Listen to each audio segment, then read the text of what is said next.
नंदनो भवान अखिल देहिना अंतरा। सुंदर अर्थ है इसका।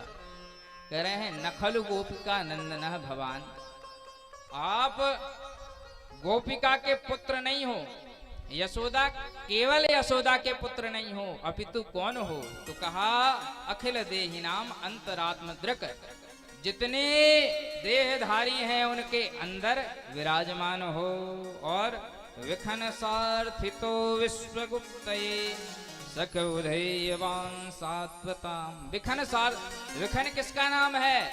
विशिष्टः वेदः काम खनयतीति विखनः, जो विशिष्ट वेदों के अर्थ को भली भांति जानते हैं, ऐसे ब्रह्मा जी ने खूब आपकी स्तुति करी थी। तब आप विश्व गुप्त है, विश्व की गुप्त रक्षणी धातु है, तो कहा विश्व की रक्षा के लिए सात्वताम कुले कुले, हे सख आप प्रकट हुए हो, सात्वत कुल में आपका जन्म हुआ है, यदुकुल में। अथवा कहने लगी कि हमको तो भरोसा है कि तुम नखल गोपिका नंदन हो ही नहीं सकता कि तुम यशोदा के लाला हो।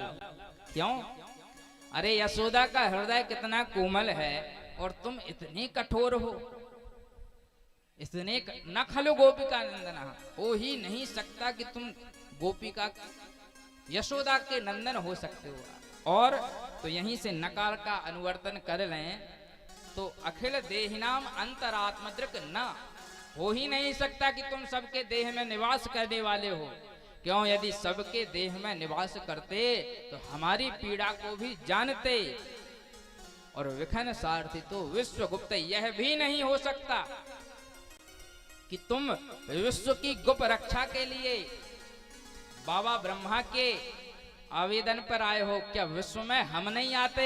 हमारे प्राण निकले जा रहे हैं तुम्हारे विरह में, मगर तुम आ नहीं रहे हो, इसलिए तुम ना यशोदा के नंदन हो। मगर तुम कौन हो? का सख उदयवान सात्व तांकुले सा ख, खकार से क्या कहते हैं? खा से कहते हैं खम ब्रह्म, आकाश का बोधक है। हे प्रभु, तुम तो बिल्कुल जिस प्रकार चंद्रमा सबसे दूर रहा करता है, स्पर्श से दूर रहा करता है, नक्षत्रों में सबसे अलग थलग रहा करता है, उदयवान सात्वताम कुले, जिस प्रकार चंद्रमा विराजमान है दूर, इसी प्रकार तुमको किसी से मोह ही नहीं है। अथवा कहा नखल गोपिका नंदना, तुम तो नंदन हो बिल्कुल। अच्छा, नंदन शब्द का अर्थ क्या है? तो एक विद्वान कहा करते थे, इसके विषय में एक कथा है। बनारस में एक सेठ जी रहा करते थे जिनका नाम था नंदन। नंदन नाम के सेठ थे। एक ब्राह्मण देवता उनके यहाँ पूजन किया करते थे। ब्राह्मण देवता की बिटिया का विवाह समीप में था, तो सेठ जी ने कह दिया ब्राह्मण देवता कोई जरूरत हो तो हमको याद कर लेना, हम क्या करेंगे, आपको कुछ दे देंगे विवाह के लिए, जब लगे कुछ धन हम दे देंगे, चिंता की बात नहीं है। सेठ जी ने कहा इतने दिन से काम कर रहे हो, मगर नाम था क्या? कह तो दिया, हृदय में इच्छा नहीं थी। तो विवाह का समय समीप था, 5 दिन पहले गए, कहा सेठ जी महाराज कुछ धन मिल जाता, आपने कहा था कि दे देंगे। सेठ जी ने कहा आज तो बहुत काम है, तुम कल आना। दूसरे दिन पहुंचे तो कहा एक काम करना, अब आज थोड़ा अधिक व्यस्त है, कल आना। ऐसे 3 दिन हो गए महाराज, 4 दिन, 5वें दिन पहुंचे तो सेठ जी ने फिर मना कर दिया। गुस्सा आ गई नंदन सेठ के ऊपर। ब्राह्मण देवता जो काशी के विद्वान थे, उनने कहा तुम पूरे नंदन ही हो। नंदन शब्द का क्या अर्थ किया?